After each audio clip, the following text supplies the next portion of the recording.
Because old age is not the dusk of the day, it is the radiant sunset after a long, meaningful journey.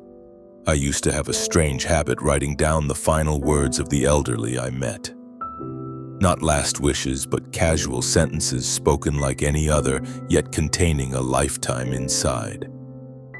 One whispered, "I wish I had lived more truthfully." Another chuckled, "If only I had apologized sooner." Some cried and said, "Why did I think I had so much time?" I gathered them, reflected and discovered one truth: no matter who they were, doctors, farmers, teachers, mechanics, artists, homemakers, when the end neared, they almost all said the same things. No one regretted not buying another car. No one said I should have worked 10 more hours a week. They regretted not daring to love, not living honestly, not saying what needed to be said, not forgiving, not traveling because of fear, not hugging someone long enough before losing them. This isn't a checklist of mistakes for you to skim and forget. These are heavy stones. If you don't notice them now, they will weigh on your chest later, just as they did for millions before you. And if you're in your 30s, 40s, 50s, or even 60s, you still have time. Time to change. Time to live a life that doesn't end in whispers of, "I wish."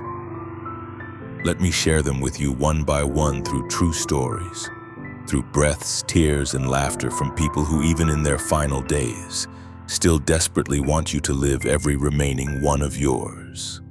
Regret 1. I wish I had lived true to myself, not just to please others. This is the most common thing I've heard. If you put me in a room with 10 elderly people, at least 7 will say this in some form. I wanted to learn to paint, but my parents said it was useless. I loved someone, but my family disapproved, so I let them go. I dreamed of studying abroad, but everyone said girls shouldn't go far, it's too hard. I wanted to start my own business, but they told me to play it safe with a salaried job. And then 30 years passed. You lived up to expectations, but not to your own heart.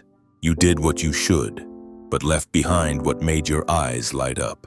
You built a stable life, but lost yourself in the process. I met Mrs. Judith, 84 years old, who once dreamed of becoming a ballerina. But she worked as an accountant for 40 years. I didn't hate my job, she said, but I never felt alive. I just existed. She never danced before an audience, but every evening in her small nursing home room, she played music and danced alone, though her back was hunched. Her legs tired, her rhythm slow. I asked, "How does it feel?" She smiled. "I wish I had done this earlier, before my body said no."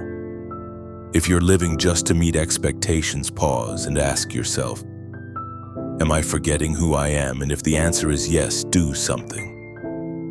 Even if it's small, even if it's imperfect, as long as it's true. You don't have to quit your job today, but you can spend 30 minutes each night doing what you love. You don't need to end a relationship instantly. But you can ask yourself, am I here for love or just for habit? You don't have to shout, "I'm different," but you can stop living for the approval of those who don't truly care who you are. Because in the end, when you're gone, people won't remember how many roles you played. They'll remember how much of yourself you really lived. Regret 2. I wish I had said what I truly felt. How many I love yous were never spoken, forever buried in silence. How many I'm sorry's got trapped behind pride. How many I'm proud of you never left a father's lips because he thought the child already knew. How many I miss you became a dry question. Are you eating well these days? People often regret not what they said, but what they didn't say when it mattered most. How many I love yous were never spoken, forever buried in silence. How many I'm sorry's got trapped behind pride. How many I'm proud of you never left a father's lips because he thought the child already knew. How many I miss you became a dry question. Are you eating well these days? People often regret not what they said, but what they didn't say when it mattered most. Mr. Vincent, 87 years old, once fell in love with an Italian girl. They met through handwritten letters, one a week. But because of war, cultural differences, and family disapproval, he never said, "I want to marry you." They lost contact. 60 years later, when he found her address. Now a widow, he sent one final letter. She replied. But before he could fly to Italy, he received the news she had passed away. "I wish I'd said it sooner," he told me, eyes red. "Just one sentence, I love you. Even if we didn't end up together, I wouldn't be haunted, because some words, when left unspoken, will echo in your mind every night. Don't wait. Don't say tomorrow, because tomorrow isn't guaranteed. Say you love them while you can. Say you're sorry while your heart still wants to. Say thank you while you still feel the gratitude, because the unsaid words are the heaviest stones in the baggage of regret." Regret 3. I wish I had spent more time with those who truly mattered. Have you noticed? When we're young, we often delay the hangouts, the calls, the family dinners. Later, maybe tomorrow, next week. I'm too busy. We think we have time. We think our parents are still strong. Our grandparents are still there. Our old friends are still where we left them. But then one day, when we want to see them, to talk for hours, to hug them tight, they're gone. Mr. Jerry once told me I had 5 best friends. Now there's only me. And I didn't say goodbye to any of them. He remembered how one of them called to invite him for coffee. He said no, he was tired. 3 days later, that friend died of a stroke. "It was just one cup of coffee," he said, "but I'll carry that regret to my grave." How many people have drifted from you, not because of conflict, but because you stopped showing up? Don't let the people who matter most hear your stories through someone else. Tell them yourself. Don't let a birthday gift become just an emoji. Call, visit, be there. Presence in a world full of absence is the greatest gift. I once asked Mrs. Eleanor, 93, what made her saddest in life. She didn't hesitate. "I stayed home to finish work when my daughter received her first academic award. She looked for me in the audience and I wasn't there." Her voice cracked. "I can earn back money, but I can't return to that moment. Don't let the things that can wait replace the things that can't come back. You can work overtime today, but your grandparents won't live forever. You can delay a message, but when you finally send it, they may have moved, changed their number, or worse, be gone. Clear your schedule for the people you never want to lose." Regret 2. I wish I had said what I truly felt. How many "I love yous" were never spoken, forever buried in silence? How many "I'm sorry's" got trapped behind pride? How many "I'm proud of you" never left a father's lips because he thought the child already knew? How many "I miss you" became a dry question? Are you eating well these days? People often regret not what they said, but what they didn't say, when it mattered most. Mr. Vincent, 87 years old, once fell in love with an Italian girl. They met through handwritten letters, one a week. But because of war, cultural differences, and family disapproval, he never said, "I want to marry you." They lost contact. 60 years later, when he found her address, now a widow, he sent one final letter. She replied. But before he could fly to Italy, he received the news she had passed away. "I wish I'd said it sooner," he told me, eyes red. "Just one sentence, I love you. Even if we didn't end up together, I wouldn't be haunted, because some words, when left unspoken, will echo in your mind every night. Don't wait. Don't say tomorrow, because tomorrow isn't guaranteed. Say you love them while you can. Say you're sorry while your heart still wants to. Say thank you while you still feel the gratitude, because the unsaid words are the heaviest stones in the baggage of regret." Regret 3. I wish I had spent more time with those who truly mattered. Have you noticed? When we're young, we often delay the hangouts, the calls, the family dinners. Later, maybe tomorrow, next week. I'm too busy. We think we have time. We think our parents are still strong. Our grandparents are still there. Our old friends are still where we left them. But then one day, when we want to see them, to talk for hours, to hug them tight, they're gone. Mr. Jerry once told me I had 5 best friends. Now there's only me. and I didn't say goodbye to any of them. He remembered how one of them called to invite him for coffee. He said no, he was tired. 3 days later, that friend died of a stroke. It was just 1 cup of coffee, he said, but I'll carry that regret to my grave. How many people have drifted from you not because of conflict, but because you stopped showing up? Don't let the people who matter most hear your stories through someone else. Tell them yourself. Don't let a birthday gift become just an emoji. Call, visit, be there. Presence in a world full of absence is the greatest gift. I once asked Mrs. Eleanor, 93, what made her saddest in life. She didn't hesitate. I stayed home to finish work when my daughter received her first academic award. She looked for me in the audience and I wasn't there. Her voice cracked. I can earn back money, but I can't return to that moment. Don't let the things that can wait replace the things that can't come back. You can work overtime today, but your grandparents won't live forever. You can delay a message, but when you finally send it, they may have moved, changed their number, or worse, be gone. Clear your schedule for the people you never want to lose. Regret 4. I wish I had taken better care of my health. Most people only begin to care about their health when it starts demanding payment through back pain, aching knees, insomnia, or constant fatigue. But the elderly, once their bodies stop recovering like they used to, understand health is not a right, it's a responsibility.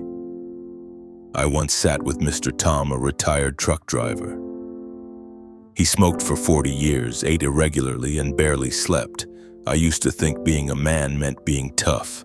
Push through the pain, fight the fatigue, drink coffee when tired, use a cold cloth for a fever. But when the doctor told me I had only a few years left, I wished I had loved my body more. Did you know your body is the only thing you carry from birth until death? It's loyal. It endures. It signals distress through aches, exhaustion, and shortness of breath. But if you keep ignoring it, it will stop sending signals. And by then it may be too late to apologize. Mrs. Hannah, a former yoga teacher, now 87, still practices breathing exercises every morning. Not to feel younger, she laughed, but to remind myself I'm still alive. That sentence was simple but powerful. We don't need to run marathons or adopt extreme diets. We just need to honor each breath. Don't wait until the doctor forces you to change. Begin while you still have a choice. Eat mindfully, not for shape, but for function. Sleep well, not for productivity, but to stay sharp and live longer. Exercise not for six-pack abs, but to be able to tie your own shoes at 80. Health isn't a destination.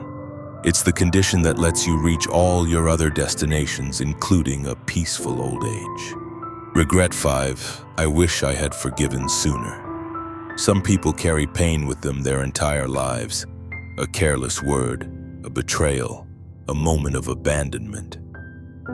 They fold it up and store it in the drawers of memory, peeking in from time to time, letting their hearts ache as if it happened yesterday. But they never speak of it, and they never forgive. They believe holding on protects them, but the longer they hold, the deeper the wound. I once spoke with Mr. Robert, 89, who hadn't spoken to his younger brother in 35 years. They had argued over inherited land, neither willing to compromise. I thought I was right, he said. Time passed. Every time I wanted to call, I waited for him to go first. He never did, so I grew even more bitter. Then came the day Mr. Robert got the news his brother had died from a stroke. I've never cried so hard, he said. Not because I lost a brother, but because I let anger kill the bond we had. Forgiveness doesn't mean saying the other person was right. Forgiveness means freeing yourself from the weight of resentment. It doesn't mean forgetting, but it means refusing to let the wound run your soul one more day. Forgiveness isn't weakness. Forgiveness is courage at its highest. It is true strength. I once watched an elderly woman write a letter to her former daughter-in-law, with whom she'd had many conflicts. She didn't blame her. She simply wrote, "I don't know if you can forgive a difficult mother-in-law like me, but I want to say sorry for the pain I caused, and thank you for taking care of my grandson all these years." The letter was sent. A week later, the former daughter-in-law visited, bringing the child with her. They hugged. No one said much, but hearts were lighter. If you're holding on to bitterness toward your parents, siblings, old friends, or past loves, ask yourself, are you punishing them or punishing yourself? Life is too short to carry regret. Call, write, hug, lower your pride, not to lose but to win your peace. Regret 6. I wish I had lived more simply. When we're young, we accumulate. We want more money, success, things, relationships, beautiful photos, luxury experiences. We think the more we have, the happier we'll be. But in old age, when the world shrinks to 4 walls, 1 dresser, 1 bed, a few faded photos, that's when we realize what truly matters was never material. I once stepped into the room of a woman in a nursing home. On her table, there was a single framed photo, her hugging her husband on their wedding day, the color long faded. Beside it, a vase of artificial flowers and an old prayer book with torn pages opened every day. I asked, "Don't you feel like something's missing?" She answered, "No. Because everything I needed, I've already stored in my heart. I don't need to carry it anymore. Living simply isn't giving up. It's choosing what truly matters, less complexity, less drama, less competition, saying no to what doesn't serve your real happiness, learning to let go. You don't need 10 pairs of shoes if you only wear 2. You don't need 3 phones if one works just fine. You don't need 1,000 Facebook friends if no one calls when you disappear for a day. You don't need a big house if your heart feels cramped." The elderly often regret making life too complicated. They wish they had simplified relationships, let go of people who hurt them, left a marriage that only looked good from the outside, stopped buying things just to impress, stopped filling their homes with stuff while their spirit stayed empty. Living simply is choosing enough, not too much, not too little. And you know what's beautiful: when you live simply, you have more time for what money can't buy. Health, love, trust, peace.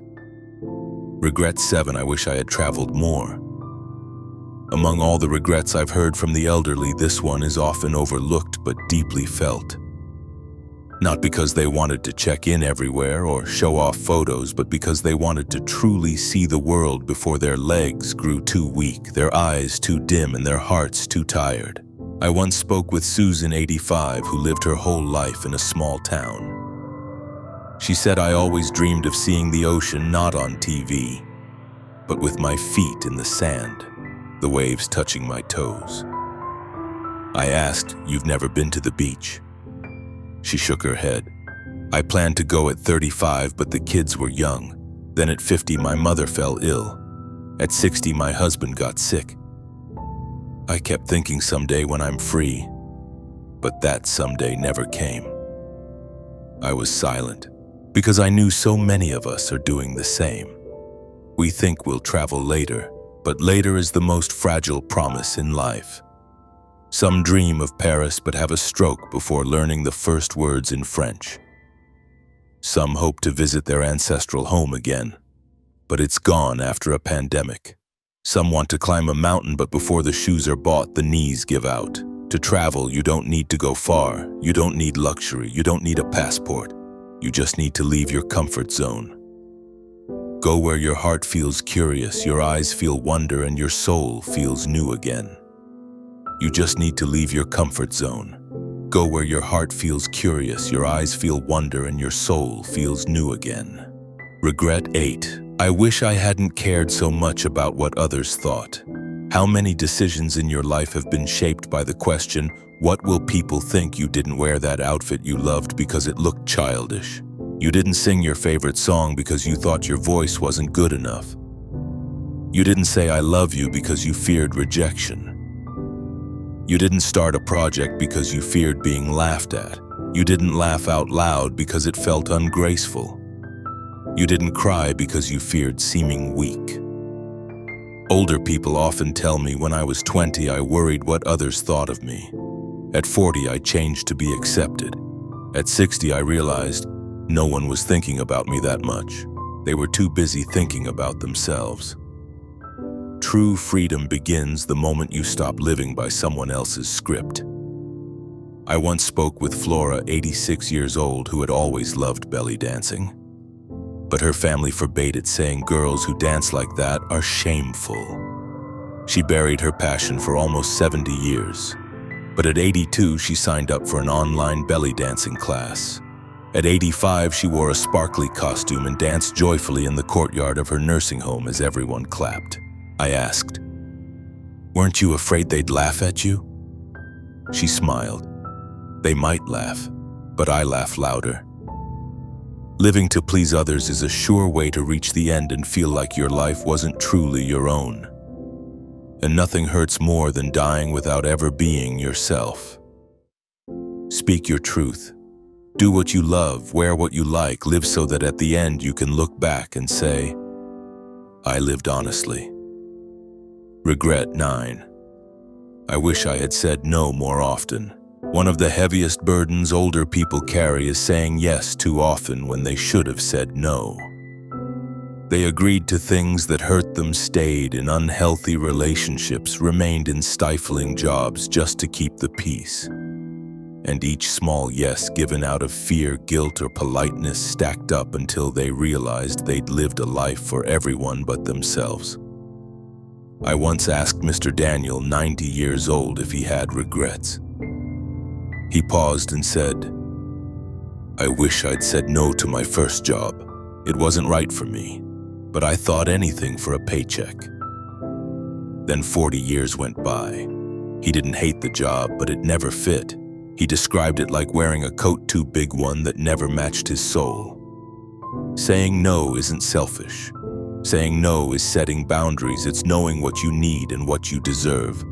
It's realizing that if you don't say no to what harms you, you're saying no to your own happiness. I once met Mrs. de Hoa, who had lived her whole life for her husband and children. She'd never traveled alone, never bought anything just because she liked it. When her husband died and her children moved away, she finally realized, "I don't even know what I like, because I've never asked myself." That simple statement held a haunting emptiness. Not because she had nothing, but because she'd never been the center of her own life. Learning to say no is learning to respect yourself. No to toxic relationships. No to unreasonable expectations. No to demands that drain you. No to saying "I'm fine" when you're not. Youth is when you try to please everyone. But old age, that's when you realize the only one you must truly please is yourself. Memories are the most beautiful things and the most fragile. One day you'll sit on your bed, close your eyes, and try to remember the last time you laughed until you cried, but if you didn't write it down, you'll only recall the feeling, not the details. And it's the details where emotion lives on. Mrs. Eleanor once handed me a notebook filled with shaky handwriting. Inside were hundreds of brief diary entries. "Today, my husband bought cake for no reason.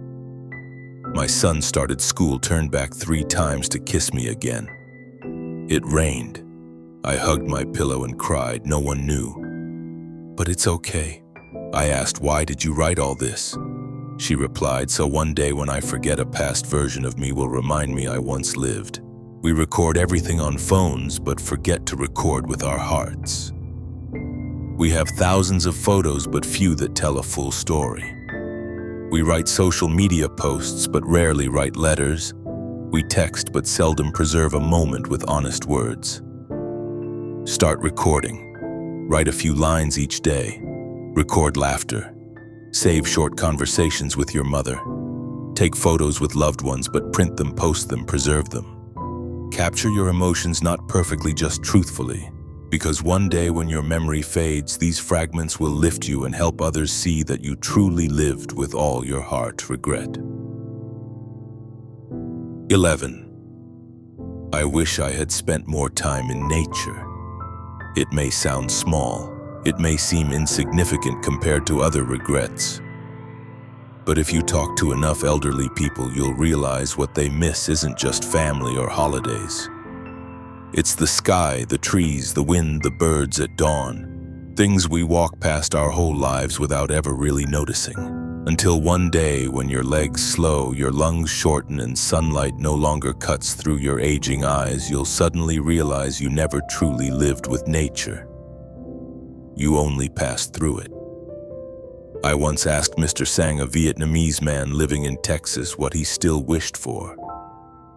He didn't say to meet someone again. He didn't say to live more years. He simply said, I wish I could stand in the rain one more time. His answer stopped me cold, because we can buy everything except that feeling on a summer afternoon when sudden rain comes and we run beneath it laughing, carefree, unbothered by wet clothes or stares. I once sat beside a woman losing her eyesight. She said, I wish I had stopped longer for sunsets. I saw them through car windows, through house windows.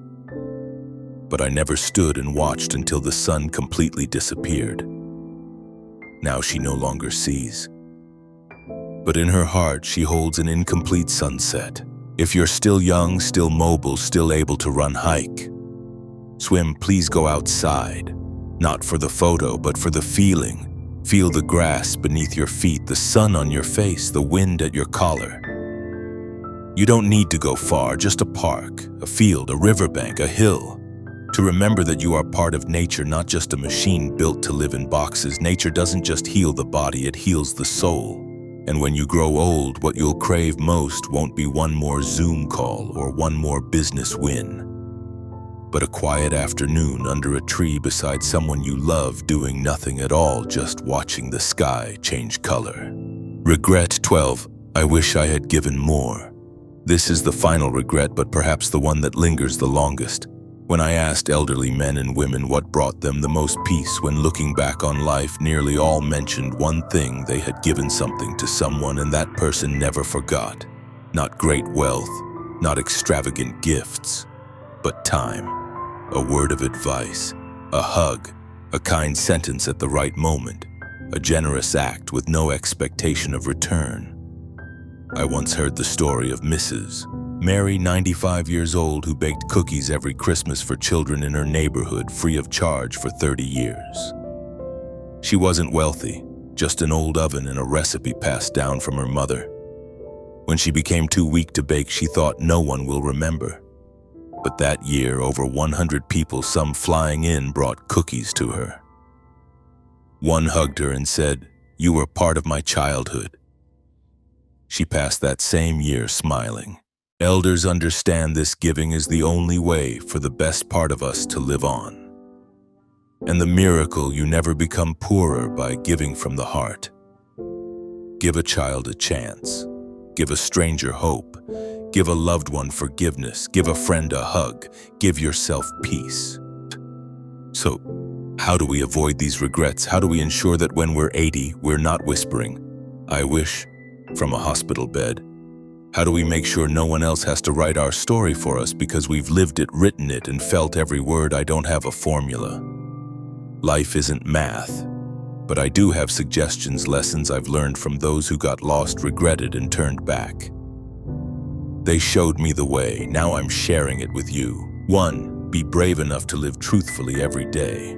Don't wait for a special day to be real.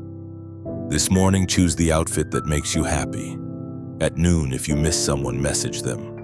Tonight, if you're tired, don't fake a smile. Living truthfully doesn't require drama, just honesty with your feelings and the courage to live by what you believe is right. Want to paint? Start. Want to play guitar? Buy an old one. Want to travel? Open the map tonight. Want to say sorry? Say it. Don't post vague statuses. People who live truthfully don't need to stand out. They just need to be real with themselves. Because at the end, you won't remember what you wore, but you'll remember who you dared to be. 2. Take the initiative to connect. Don't wait. Don't wait for others to call. Don't wait until they're free. Don't wait for the right occasion, because the right time is often what causes us to miss it forever. Miss someone? Call them. Love someone? Tell them. Regret something? Write a letter. Afraid of losing someone? Visit them as soon as you can. The world is full of great relationships online, but cold in real life. Don't live like that. Choose the 3 people you love most, and make sure every week you touch their lives in some way. Send a message, call, drop by, write a note. Just do it, because one day you won't be able to anymore. 3. Forgive early, not for others, but for yourself. You can't go far if you're carrying a stone. Anger, resentment, grudges, they're chains that keep you locked in the past. You have the right to hurt. You have the right to feel pain, but you also have the right to set yourself free from that pain. Write down the name of someone you need to forgive. Then close your eyes and say, I release you. And I release myself. You don't have to tell them, but you need to tell yourself, I won't carry this to the end of my life. 4. Document so you remember you truly lived. Take 5 minutes each day to write something you're grateful for. Spend an afternoon printing your most meaningful photos. Record the voices of loved ones. Ask your grandparents about their first love and capture it in their voice. Memories, when recorded, become treasures. And when you grow old, you'll thank yourself for preserving them. 5. Let go gently when it's time. Not everyone is meant to walk your whole journey with you. Some just pass through.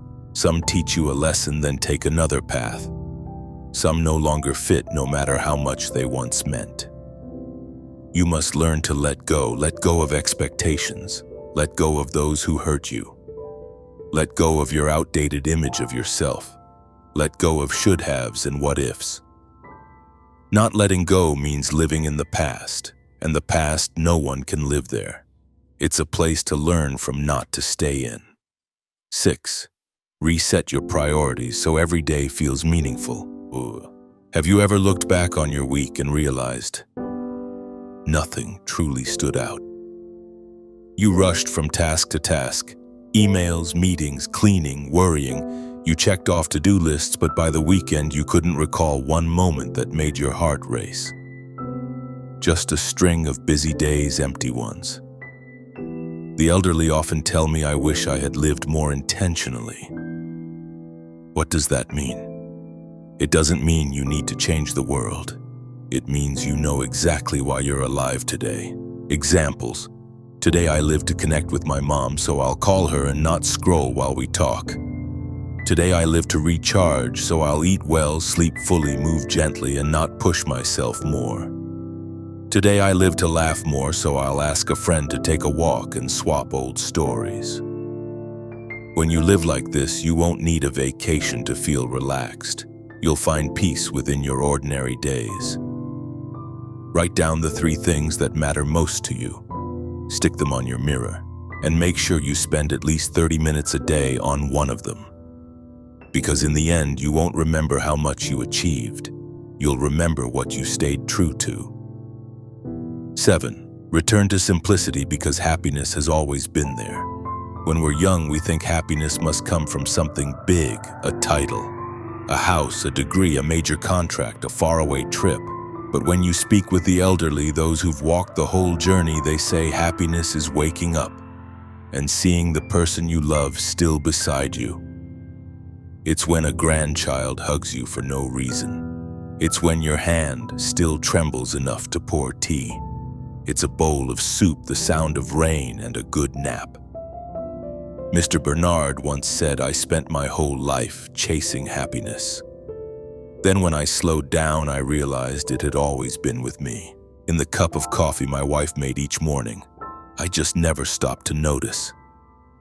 Are you living so fast that you're missing the simplest joys, a meal with your parents?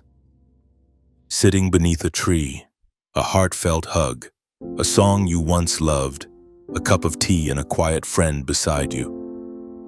These things cost nothing, require no appointments, need no filters. They only ask that you truly show up. Pause, look, listen, feel. You'll see that happiness has always been there, you just didn't know how to recognize it. 8. Do something wild just to remind yourself you're alive. When was the last time you did something simply because you wanted to? Not because it was right, or safe, or necessary, but because it made you laugh like a kid. Elders often tell me I once ran through the rain just to yell, "I love her." I once got on stage to sing a parody song, shaking the whole time. I once biked 40 kilometers just to say to a friend, "I missed you." I wish I'd done more crazy things like that. Don't live your whole life inside logic. Don't structure every decision to be safe, sensible, and procedural. Because doing something wild is how you wake your soul. So today, do something you once thought was too old, too busy, or too childish for you. Wear the colorful outfit you always hesitated to. Write a letter to an old flame. Enroll in a dance class. Ride your scooter to the countryside without an itinerary. Turn off your phone for a full day.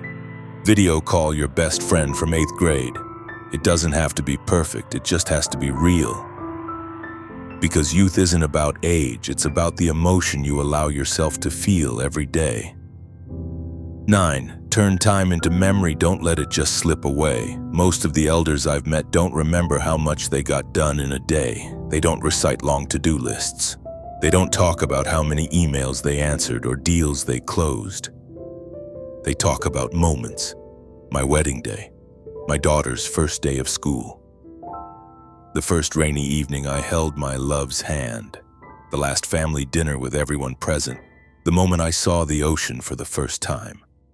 See, no one remembers numbers. Everyone remembers feelings. The feeling of living, of loving, of crying, of trembling, of being afraid, of jumping for joy. But if you don't intentionally create those moments, life becomes just another copied and pasted day. Each morning you wake, each night you sleep, repeat, and one day at 70 you won't remember how you lived those years, just that they passed. So pick one day each week to do something special. A small picnic in the park, a meal without phones, just conversation. A drive with no destination, just to sing your favorite song. Try a new dish, visit a secondhand bookstore, sit in a new cafe. These small things, they're the seeds of memory. And memory is the only thing you'll carry to the end. 10. Love yourself without waiting for someone else to love you first.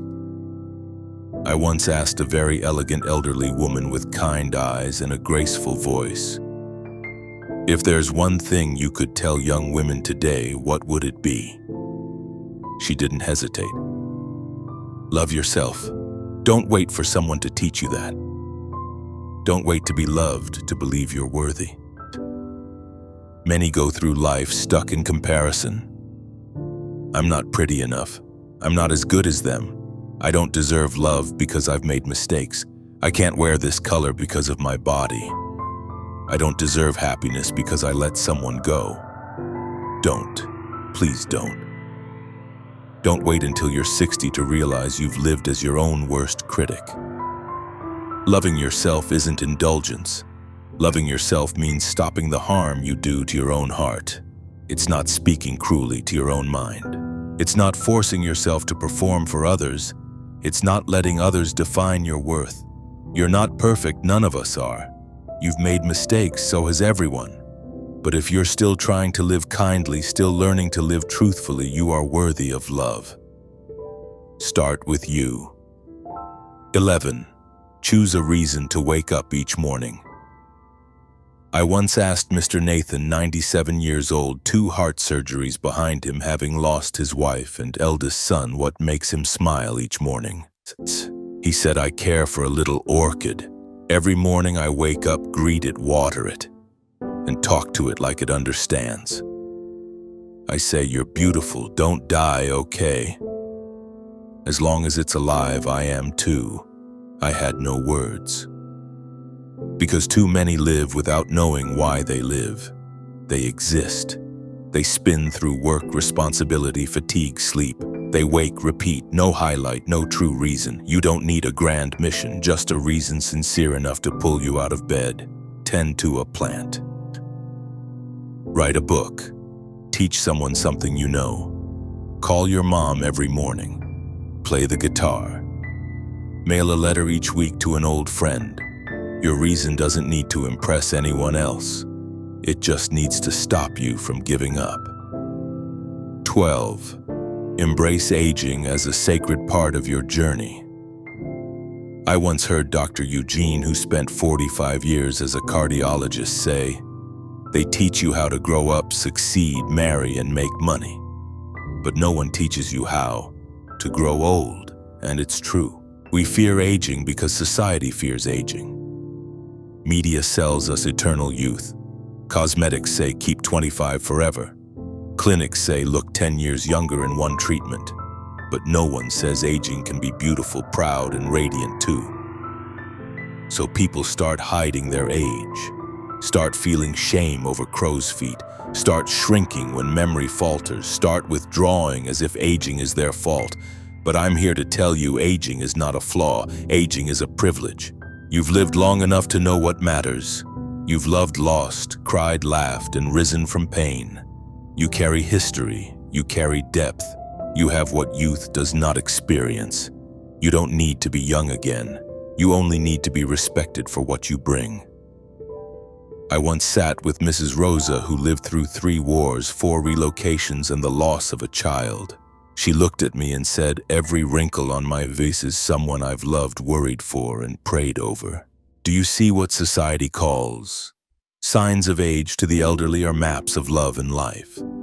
Accept aging the way you once accepted youth, with curiosity and wonder. You can still learn something new. You can still fall in love. You can still right wrongs, apologize, open up, create, and give. You are not finished. You are simply in a new chapter. And now, if you've read this far, if you're still here, I have an invitation for you. Not for the masses, for you. Look back at those 12 regrets and ask yourself just one question. Am I living in a way that might one day leave me with regrets? If the answer is yes, choose just one thing to change today, just one. Write down something you've always wanted to do and start planning it. Call a friend you've grown distant from. Start a 5-minute morning journal. Sign up for that class you've been putting off. Forgive. Take a proud self-portrait in your aging skin. Say "I love you" to the one you love. Or simply hold someone tight without saying a word. Because you don't need to transform your whole life in a day. You just need to make sure today doesn't pass like yesterday. I've met people who, after just 5 minutes beside them, made me want to live differently. They weren't celebrities, they weren't billionaires. They weren't heroes in the media. They were ordinary people who lived extraordinary lives through quiet courage, humility, and clarity. There was Mrs. Jenny, 94 years old, a seamstress from a small town. She lived her whole life within a 20-kilometer radius, never flew on a plane, never took a long vacation. Yet everyone in town called her the keeper of gentleness. She didn't do anything grand. She simply listened. Everyone who entered her little shop left not only with a dress, but with a heart that felt seen. One day I asked her, "Do you have any regrets?" She said, "No, because I lived slowly, and I loved people long enough for them to feel important." Do you see? You don't need to travel the world to live fully. You don't need to do something big to live meaningfully. You just need to choose one thing you believe in and live it every day. I also met Mr. Eduardo, 89 years old, from Argentina, living in Florida. He lost his wife after 50 years of marriage. But instead of collapsing in grief, he began writing her a letter every day, even though she was gone. Every morning he would rise, pour coffee, and begin, "Maria querida," "Dearest Maria." He wrote about his day, the little things, and all the words he never had the strength to say when she was alive. "I don't write because she can still read," he told me. "I write so I don't forget how to love her." I once read one of his letters. It said, "Today I watered the plants with my left hand because my right hurts and the flowers still bloomed." You used to say, "Real love doesn't need to be perfect, just persistent." You were right. I still love you in a way that time can't touch. And reading that, don't you want to love differently? Don't you want to write to someone you love not in a text, but in words that matter? I believe there's a part of Eduardo in all of us ready to love deeply if given permission, and a part of Jenny ready to live gently if given the patience. These people aren't exceptions. They're reminders you can start at any time. You can live more kindly starting today. You can right a wrong, come back, speak again, love again, laugh again, believe again. There is no too late as long as you're still breathing. There is no too late as long as you're still breathing. I still remember Mrs. Linda, 97 years old, who once said something that gave me chills. If I could go back to age 50, I wouldn't ask for more time. I'd ask for more awareness. I asked, "Can you explain?" She replied, "I lived too many years without truly being present. I did so many things but never stopped to realize I was alive. I had everything but felt nothing. And by the time I woke up, I was 70. Her story was like a mirror reflecting right into my soul, and maybe yours too. Because maybe we're living the same way. Busy but not joyful. Doing but not feeling. Smiling but not sincerely, saying, "I'm fine," while a storm brews inside. But if Mrs. Linda could wake up at 70, so can you. And if you still think I don't have anything worth telling when I'm old, then start writing that story today. Live each day as if one day you'll tell it with pride. Love someone as if today is the last day you'll hold their hand. Appreciate a simple meal, the golden hour, light a familiar voice. Leave a mark not on social media but in someone's heart. I remember one evening sitting in the quiet room of a nursing home outside the city. Leaves fell outside the window like soft breaths. Inside, Mr. Raymond, 91, breathed heavily, but his eyes were bright. He took my hand and asked, "Do you know what I fear most?" I expected him to say death, or illness, or pain. But he shook his head. "What I fear most is that no one will remember I ever lived." I looked around the small room, old photos, worn books, and a handwritten letter on the wall. He didn't want a statue or press coverage or a massive will. He just hoped that someone someday would say, "There was a man named Raymond. He used to laugh loudly. He taught me how to tie my shoes. He held my hand when I was scared of the dark." That would be enough for a life to be remembered. And I realized something. We don't live to be famous. We live to leave behind something no one can take away. An impact, a memory, a warm feeling when someone thinks of us. You don't need to do something huge to live a big life. You just need to live truthfully each day, so at the end you don't look back and ask, "Did I really live or did I just exist?" I've traveled through more than 12 states, spoken with hundreds of elderly souls, and heard thousands of confessions. And I found one thing in common. The happiest elders weren't the wealthiest, they were the most honest with themselves.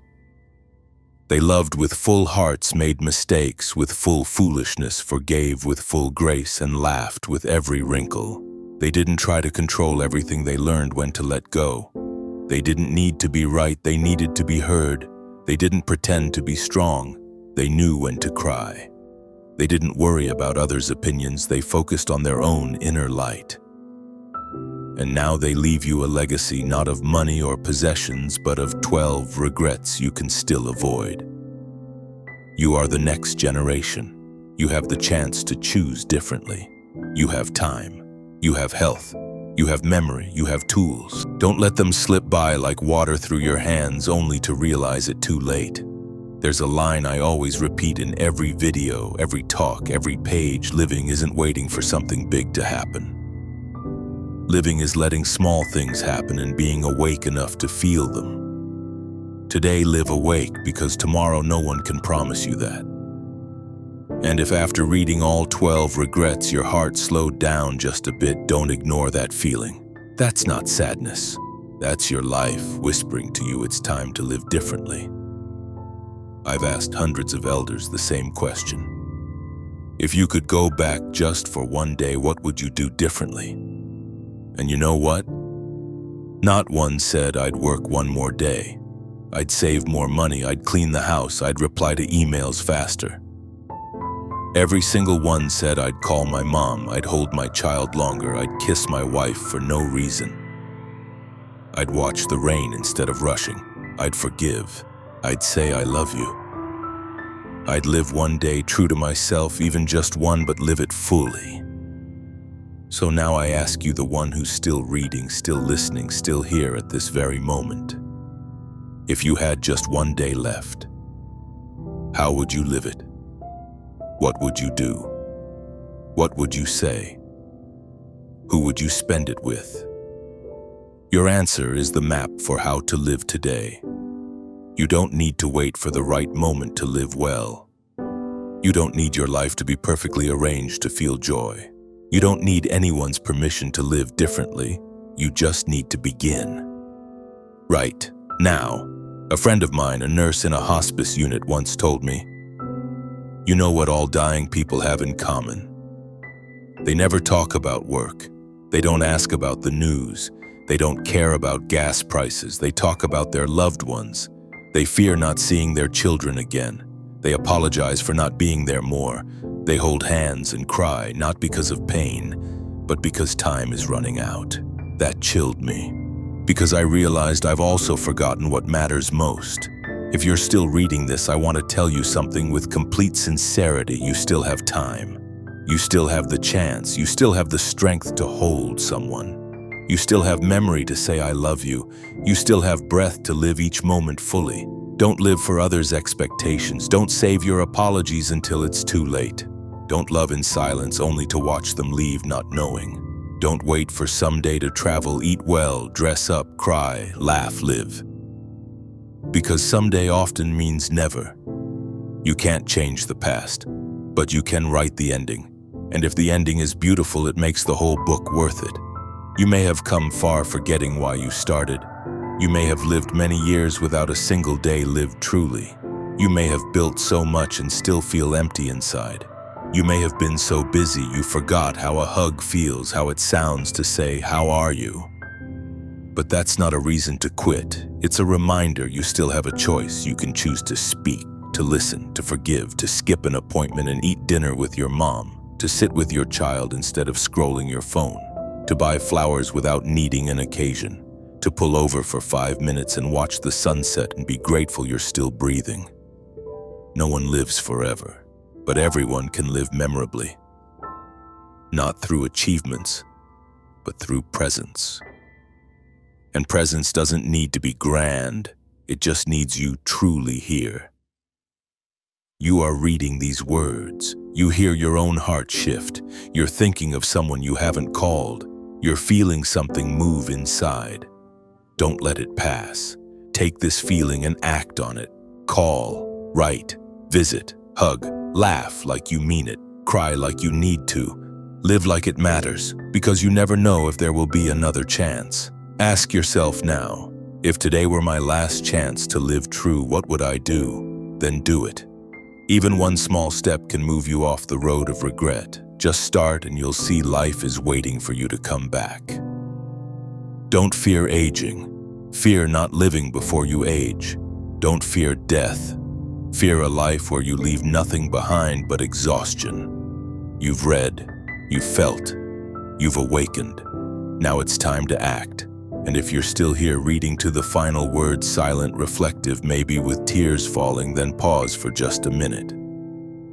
Not to thank me, but to thank yourself. Thank you for having the courage to face the 12 greatest regrets of life. Thank you for not scrolling past, not brushing off, not turning away. Thank you for being awake enough to see you still have time to live differently. I don't know your age, I don't know where you're from. I don't know what you've been through, but I know this for sure: you deserve a life without regret. A life where you don't close your eyes in fear, where you don't whisper if only, where you don't swallow tears because you missed what mattered, where you don't grieve for never daring to be yourself. I hope you live a life not perfect but full, not smooth but true, not like everyone else but true to your own heart. And if one day you lose your way again, If life spins too fast, if you forget how to slow down, come back here. Come back to the life after 60. Because here you'll always find a story that touches your heart, a gentle but firm reminder: live truly now. A community of ordinary people living extraordinarily real lives. A place not just to watch, but to find yourself again. If this video made you think differently, live differently, share it. With someone you love, with someone you lost touch with your younger self who was afraid and unsure. Or simply share it so someone nearing the end doesn't have to whisper "if only." Subscribe to the Life After 60. Not just for updates, but so you don't walk alone on the path back to yourself. We're here not just to speak, but to listen. Not just to guide, but to walk beside you. Because living truthfully is a revolution, and every day that remains is a chance to rewrite your life story.